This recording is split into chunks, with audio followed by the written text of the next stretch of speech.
ఆంధ్రప్రదేశ్ ఉప ముఖ్యమంత్రి పవన్ కళ్యాణ్ చేగువేరా అంటే ప్రాణం పెడతారు. ఆయన సిద్ధాంతాలు, జీవన విధానం అంటే అమితంగా ప్రేమిస్తారు.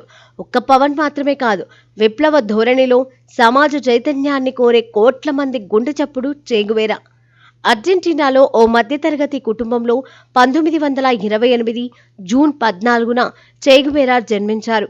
వృత్తిపరంగా డాక్టర్ అయిన చేగువేరా 33 ఏళ్ల వయసులో క్యూబా పరిశ్రమల శాఖ మంత్రి అయ్యారు. ఆ తర్వాత విప్లవాన్ని విస్తరించేందుకు ఆయన ఆ పదవిని వదులుకున్నారు.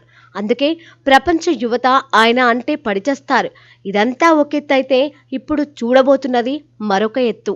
మనలో చాలా మందికి తెలియని విషయం ఏంటంటే చేగువేరా భారత్లో పర్యటించారని.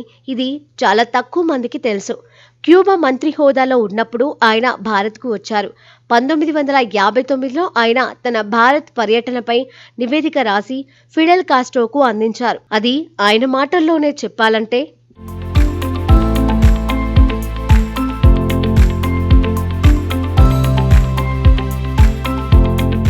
మేము కైరో నుంచి భారత్కు వెళ్ళాము. 39 కోట్ల జనాభా, 30 మిలియన్ చదరపు కిలోమీటర్ల విస్తీర్ణమున్న దేశమిదే. మేము పర్యటనలో భారత అగ్రశ్రేణి రాజకీయ నాయకులను కలిశాం. జవహర్లాల్ నెహ్రూ మాపై ఎంతో అభిమానం చూపారు. క్యూబా ప్రజలతో మేమున్నామని, వారు చేస్తున్న పోరాటానికి మద్దతు పలుకుతున్నామని నెహ్రూ చెప్పినట్లు చేగువేరా ఆ నివేదికలో పేర్కొన్నారు. అక్కడి నేతలు మాకు ఎన్నో విలువైన సలహాలిచ్చారు. క్యూబా ప్రజా ప్రయోజనాల కోసం చేస్తున్న ఉద్యమానికి ఎటువంటి షరతులు లేకుండా మద్దతు ప్రకటించారు. భారత పర్యటనలో ఎన్నో విషయాలు మేం నేర్చుకున్నాం. అందులో ముఖ్య విషయం ఏంటంటే, ఒక దేశ ఆర్థిక అభివృద్ధి దాని సాంకేతిక అభివృద్ధిపై ఆధారపడి ఉంటుంది. అందుకోసం ఎక్కువగా పరిశోధనా సంస్థలు ఏర్పాటు చేయాలి. ప్రత్యేకంగా ఫార్మాస్యూటికల్స్, రసాయనాలు, భౌతిక శాస్త్ర రంగం, వ్యవసాయ రంగంలో సంస్థలను ఏర్పాటు చేయాలనే విషయాన్ని నేర్చుకున్నామని ఆయన తన రిపోర్టులో పేర్కొన్నారు.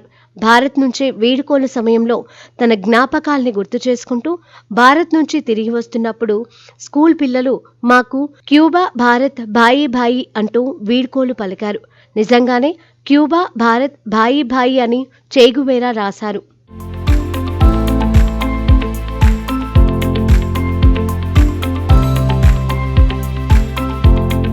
అర్జెంటీనా రాజధాని బ్యూనస్ ఐరెస్ కళాశాలలో డాక్టర్ చదువు పూర్తి చేసిన చేగువేరా తన చుట్టూ పెరుగుతున్న పేదరికం, జరుగుతున్న దోపిడీలను చూసి చలించిపోయి పోరాట మార్గాన్ని ఎంచుకున్నారు. ఆ తర్వాత దక్షిణ అమెరికాలో పెరుగుతున్న సమస్యలకు సాయుధ ఉద్యమమే మార్గమని నమ్మి ఉద్యమాలు నడిపించారు. 1955లో ఆయన తన 27 ఏళ్ల వయసులో క్యూబా విప్లవ నాయకుడైన ఫిడెల్ కాస్ట్రోతో కలిశారు. ఆ తర్వాతి క్రమంలో పలు ఉద్యమాలలో పాల్గొన్న ఫలితంగా యువ విప్లవకారుడిగా ఆయన పేరు నలుదిశలా మార్మ్రోగిందే. విప్లవానికి ఒక ఆశాజ్యోతి లాంటి సిద్ధాంతకారుడు చేగువేరా అంటే అందరికీ అంత ఇష్టం.